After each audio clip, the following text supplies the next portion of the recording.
Hello guys, I am Nikki और आप देख रहे हैं अपना YouTube channel IQ students point. Guys, जैसा कि आपको पता है कि हमारे YouTube channel IQ students point पर आपको आपके कोर्स से रिलेटेड सभी क्लासेस प्रोवाइड की गई हैं और उसमें अब वक्त आ गया है कि अब हम इम्पॉर्टेंट क्वेश्चंस को देख लें, क्योंकि अब टाइम बहुत कम रह गया है। तो अभी जो हमारे क्वेश्चंस हम देखेंगे वो है योर लॉ योर राइट्स के।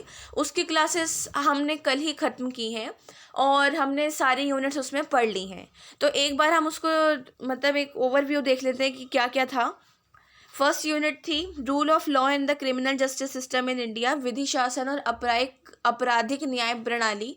भारत की जो आपराधिक न्याय प्रणाली है वो था। यूनिट 2 में हमने पढ़ा था FIR और कंप्लेंट और निवारक निरोध, डिटेंशन, अरेस्ट और बेल, जमानत और ठीक है बेल के बारे में पढ़ा था। यूनिट 3 में हमने पढ़ा था इक्वालिटी एंड नॉन डिस्क्रिमिनेशन में gender, caste, class, disabilities. Gender में हमने domestic violence, rape, sexual harassment पढ़ा था। कास्ट में हमने आर्टिकल 17 पढ़ा था।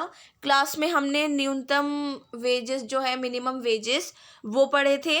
और इसमें हमने डिसेबिलिटी जो विकलांग हैं, बच्चे हैं, औरतें हैं, उन सबको जो अपॉर्चुनिटीज़ दी जाती हैं वो सब के बारे में हमने अच्छे से पढ़ा था। फोर्थ यूनिट है एम्पावरमेंट। इसमें हमने access to information, right to information act और राइट टू कंज्यूमर एक्ट, इन दोनों के बारे में पढ़ा था। और मैंने आपको ये भी बताया था कि ये दोनों एक्ट आप 12th में पढ़ चुके हो। यूनिट 5 है, इसमें हमने फॉरेस्ट ड्वेलर मतलब जो वनवासी हैं उनके राइट्स और वुमेन प्रॉपर्टी राइट जो हैं वो पढ़े थे। और इसमें हमने मनरेगा पढ़ा था, रूरल एम्प्लॉयमेंट एक्ट गारंटी में। यूनिट 6 में हमने ये सारी चीज़ें पढ़ी थी, ID card, driving licence, ration card, Rashtriya Swasthya बीमा योजना, ओल्ड एज पेंशन, ये सब चीज़ें। इन सब के बारे में मैंने आपको बहुत अच्छे से समझाया था कि क्यों बनता है और कैसे बनते हैं और किस लिए बनते हैं। ठीक है, सो अब हम स्टार्ट करते हैं इनके क्वेश्चन देखना। देखो, मैंने आप लोगों को वो सारे क्वेश्चन बताए हैं जिनका आना कंपलसरी होता ही होता है। मतलब ऐसा है कि ये आ सकते हैं और जैसे घुमा फिरा कर भी आते हैं। ऐसा नहीं है कि आप BA के सेकेंड ईयर के स्टूडेंट है तो जाहिर है घुमा फिरा कर ही आएंगे, कोई सिंपल क्वेश्चन तो आने से रहा। तो अब हम देखते हैं क्वेश्चन नंबर 1। उससे पहले मैं आप लोगों को बता दूं, ये क्वेश्चन पेपर जो है 75 मार्क्स का आता है। 8 क्वेश्चन दिए जाते हैं और उसमें से आपको 4 क्वेश्चन करने होते हैं। ठीक है, 4 क्वेश्चन करने में आपकी चॉइस है, आप कोई सी भी 4 क्वेश्चन कर लो। तो मतलब जैसे आप लोगों को पूरे 8 क्वेश्चन दिए जाएंगे, उसमें से शॉर्ट नोट भी दिया जाता है। लास्ट क्वेश्चन आपका शॉर्ट नोट होता है और उसमें 4 ऑप्शन दिए जाते हैं और उन 4 में से कोई 2 करने होते हैं। ठीक है, और जो ऊपर के क्वेश्चन हैं वो 7 क्वेश्चन होते हैं पूरे। आपकी मर्जी है, आप कोई भी 4 क्वेश्चन करो। तो अब देखते हैं इसमें लिखना कितना होता है। देखो, ये आपका एडिशनल सब्जेक्ट है। वैसे तो आप ऑनर्स के स्टूडेंट हो, आपको पता है कि आपको मेन कोर जो आपके मेन कोर हैं, पब्लिक एडमिनिस्ट्रेशन है, इंटरनेशनल रिलेशन है, कंपैरेटिव पॉलिटिक्स है, इनका एक क्वेश्चन का आंसर आगे पीछे मिलाकर 14 या 14.5 पेजेस का लिखना ही पड़ता है। 13 भी चलेगा, कोई दिक्कत वाली बात नहीं है, लेकिन 10 और 12 से नीचे नहीं जाना चाहिए, क्योंकि ऑनर्स के स्टूडेंट के लिए इतना आंसर लिखना मस्ट होता है। क्योंकि उनका होता है, जब देखो आप लोगों की थ्योरी है तो जाहिर है लिखोगे ही लिखोगे। ऐसा तो नहीं है कि न्यूमेरिकल्स हैं या जो भी है वो करके छोड़ दिया। तो इतने पेजेस का आंसर लिखना पड़ता है। लेकिन ये है एडिशनल सब्जेक्ट, तो इसमें आपको आगे पीछे 8.5 या 9.5 का पेपर करना ही पड़ता है एक क्वेश्चन। और शॉर्ट नोट में आपको आगे पीछे 4 पेज या फिर 4.5 या 5, इससे ज़्यादा नहीं लिखना होता, क्योंकि ये एडिशनल सब्जेक्ट है। ठीक है, अब मैं आपको पहले बताती हूँ कि जो क्वेश्चंस वैसे मार्क्स के होते हैं, शॉर्ट नोट नहीं होता। शॉर्ट नोट तो आपका आखिर में आता है। शॉर्ट नोट में मैंने आपको बिल्कुल गिने चुने क्वेश्चन बताए जिनका आना मस्ट होता है कि हाँ वो आ सकते हैं। ठीक है, तो फर्स्ट क्वेश्चन है हमारा, what is rule of law, discuss the nature and the structure of the criminal justice system in India based on rule of law. विधि का शासन क्या है? मैंने फर्स्ट यूनिट में आपको बहुत अच्छे से समझाया था, विधि का शासन और एविडाइसी के बारे में पढ़ाया था। और भारत में जो ये आपराधिक न्याय प्रणाली है उस सब के बारे में लिखना है। ठीक है, सेकंड क्वेश्चन है, discuss the provision related to filing of complaint and the first information report in India. Bharat में शिकायत एवं प्राथमिक रिपोर्ट प्रथम सूचना रिपोर्ट दर्ज करने से संबंधित प्रावधानों की विवेचना कीजिए। इसमें कुछ नहीं करना, स्टूडेंट्स कंफ्यूज बिल्कुल मत होना। आप लोगों को दिया गया है शिकायत और एफआईआर दोनों के बारे में लिखने के लिए। शिकायत के बारे में सिर्फ और सिर्फ इंट्रोडक्शन आएगा और बाकी जो आएगा वो एफआईआर का ही आएगा सारा, क्योंकि कंप्लेंट और एफआईआर आपस में लिंक्ड है। इसमें कोई ऐसी दिक्कत वाली बात नहीं है। ये मैंने आपको आपकी एफआईआर वो जो सेकेंड यूनिट थी उसमें बताया भी था। थर्ड क्वेश्चन है, discuss the various offences against women in India and the law relating to them. Bharat में महिलाओं के विरुद्ध अपराध और उनसे जुड़े जो कानून मैंने आपको बताए हैं उन सब के बारे में लिखना है। ठीक है, जैसे आप लोगों को मैं एक एग्जांपल देती हूँ। कभी कभार ना क्वेश्चन काफ़ी घूमे हुए आ जाते हैं कि इन्होंने यहाँ पर सीधा सीधा पूछ लिया है कि महिलाओं के विरुद्ध अपराध जो है और उनसे जुड़े कानून हैं उनके बारे में लिखो। कभी कभी वो लोग ऐसा दे देते हैं कि एक महिला के साथ ऐसा हुआ और ये बताओ ये अपराध है या नहीं, और इससे जुड़े जो कानून है वो लिखो। तो इसमें कंफ्यूज होने वाली कोई बात नहीं है। सेम यही क्वेश्चन है, वो महिलाओं के जो अपराध हैं उनसे जुड़े जो कानून बनाए गए हैं उनके बारे में लिखना है। ठीक है। फोर्थ क्वेश्चन है, discuss the provision and the relevant of scheduled caste and scheduled tribes act 1989 on safe guardian to right scheduled caste and the scheduled tribes in India. अनुसूचित जाति और अनुसूचित जनजातियों के अधिकार के संरक्षण में अनुसूचित जाति और अनुसूचित जनजाति अधिनियम 1989 के प्रावधान एवं प्रासंगिकता पर विवेचना कीजिए। मैंने आपको आर्टिकल 17 पढ़ाया और उसके बाद मैंने आपको एट्रोसिटीज़ पढ़ाई थी। एट्रोसिटीज़ होती हैं आपका ये अनुसूचित जाति और जनजातियों के लिए जो अधिनियम बनाए गए हैं वो। तो इसमें अधिनियम लिखने हैं। छोटा सा इंट्रोडक्शन देंगे आप आर्टिकल 17 का कि भारत के कानून में क्या बताया गया है।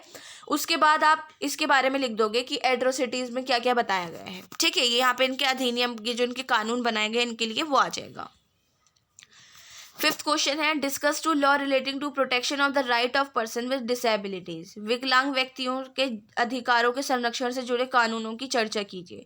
मैंने आपको ये पूरा बहुत अच्छे से पढ़ा रखा है कि अधिकारों के संरक्षण से जुड़े जो उनके कानून हैं मैंने उनके बारे में बहुत अच्छे से बताया था कि शिक्षा के लिए क्या दिया गया है, उनके आपस में मतलब एक अच्छा माहौल बनाने के लिए क्या कानून बनाए गए हैं, क्या करा गया है, वो सब आएगा इसमें।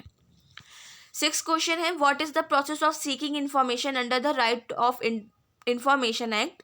Examine the relevance of this act in empowering the people in India. सूचना का अधिकार लिखना है इसमें।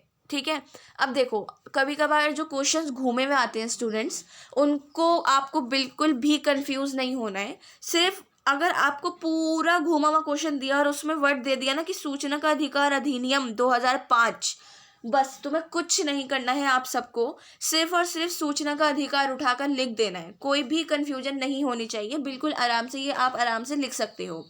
ठीक है, इसमें भारत में लोगों के सशक्तिकरण में इस कानून की प्रासंगिकता पर चर्चा कीजिए। अब यहाँ पर इन्होंने आगे क्वेश्चन घुमा दिया कि बच्चा कहेगा यार अब इसकी प्रासंगिकता कहाँ से लिखें, क्या करें क्या नहीं करें। इसमें पूरा राइट टू इन्फॉर्मेशन एक्ट ही आएगा। उसके बाद ये वाला जो क्वेश्चन है ये शॉर्ट नोट में भी आ जाता है स्टूडेंट। ज़रूरी नहीं है कि ये इन जैसे ये बड़े क्वेश्चन में ही आए, कभी कभार शॉर्ट नोट्स में भी आ जाता है कि राइट टू इन्फॉर्मेशन एक्ट, बस इन्फॉर्मेशन एक्ट के बारे में उसमें लिखना पड़ता है। जितने पेजेस मैंने आपको बताए हैं उतने पेजेस। क्वेश्चन नंबर 7 है, discuss the characteristics of rural job guarantee scheme MNREGA and his role in creating employment opportunities in India. Bharat में रोजगार गारंटी योजना मनरेगा जो है उसकी विशेषताएं बतानी है और रोजगार को उत्पन्न करने में इसकी क्या भूमिका रही है वो बतानी है। ये मैंने आपको बहुत अच्छे से पढ़ाया है, समझाया भी है। इसमें सीधा सीधा मनरेगा आएगा। देखो ये पेपर इतना टफ नहीं है और इसको पढ़ने और पढ़ाने में दोनों में बहुत मज़ा आता है। ठीक है, तो इसमें सीधा मनरेगा इन्होंने पूछा है और अगेन मनरेगा शॉर्ट नोट में भी आ जाता है, ये भी आप याद रखिएगा। देखो मैंने आप लोगों को ये जो क्वेश्चन बताए हैं ये इसलिए नहीं बताया कि कंपलसरी यही आने हैं। देखो मैंने तो पेपर नहीं बनाया, मुझे नहीं पता। मैंने आपको एक ऐसे उसके लिए बनाया है कि आप लोग अपने आंसर्स पहले से ही निकाल कर रखो। बिकॉज आप लोगों को पता है कि OBE होने हैं, ओपन बुक एग्जामिनेशन। तो हम आपको इम्पॉर्टेंट क्वेश्चंस बता रहे हैं ताकि 4 घंटे में आप क्या क्या करोगे, आंसर ढूंढोगे, लिखोगे या फिर आप PDF बनाकर अपलोड करोगे। ठीक है, तो बेहतर ये है कि आप लोग इन क्वेश्चन के हिसाब से अपने आंसर्स निकाल के रख लो ताकि उस टाइम ज़्यादा प्रॉब्लम ना हो। अब आता है question number 8, right a short note on any two of the following. मैंने ये लिखा है इसलिए any two of the following कि 4 ऑप्शन दिए जाते हैं, 4 में से कोई 2 ही करने होते हैं। यहाँ पर देख रहे हैं आप, कंज्यूमर राइट इन इंडिया, भारत में उपभोक्ता संरक्षण अधिनियम। ये जो उपभोक्ता संरक्षण अधिनियम है, ये आपको ये बड़े क्वेश्चन में भी आ सकता है कि भारत में जो कंज्यूमर राइट्स के लिए वो सारे बताए गए हैं, अधिनियम बनाए गए हैं या जो भी चीज़ें हैं उन सब के बारे में लिखो, और इसमें भी दे दिया गया। नेक्स्ट है टाइप ऑफ बेल, जमानत के प्रकार कितने होते हैं वो लिखने हैं। मिनिमम वेजेस, न्यूनतम मजदूरी अधिनियम, ये लिखना है। ये आपका एक बड़े क्वेश्चन के तौर पे भी आ सकता है, शॉर्ट नोट में ना आकर, क्योंकि ये एक बहुत मेन टॉपिक है। और right of women forest dweller की जो महिलाओं के लिए महिला वनवासी जो उनके अधिकार मिले थे, मैंने आप लोगों को पढ़ाए हैं उसमें, उन सब के बारे में इसमें लिखना है। ओके, सो ये थे आपके सारे क्वेश्चंस, और आप लोगों को मैंने शुरू में बहुत अच्छे से बता दिया है कि कौन सा क्वेश्चन कितने मार्क्स का आता है और कितने पेजेस लिखने पड़ते हैं। इनको ध्यान में रखकर आप इम्पॉर्टेंट क्वेश्चन के हिसाब से आप अपने आंसर्स निकाल के रख लो। और अब हम जो पॉलिटिकल ऑनर्स के स्टूडेंट हैं उनके बाकी मेन कोर के जो पेपर हैं, मेन क्वेश्चंस हैं, वो हम आपको आपके नेक्स्ट क्लास में बताएंगे। ठीक है, तो आप लोग इस क्वेश्चंस के हिसाब से अपने नोट्स प्रिपेयर कर लो, अब टाइम बहुत कम रह गया है। और इसमें कोई भी क्वेश्चन आपको समझ में नहीं आया हो, कोई भी डाउट हो, क्वेश्चन हो, तो आप हमसे कमेंट बॉक्स या हमारे टेलीग्राम चैनल पर पूछ सकते हैं। So thanks for the watching and best of luck all.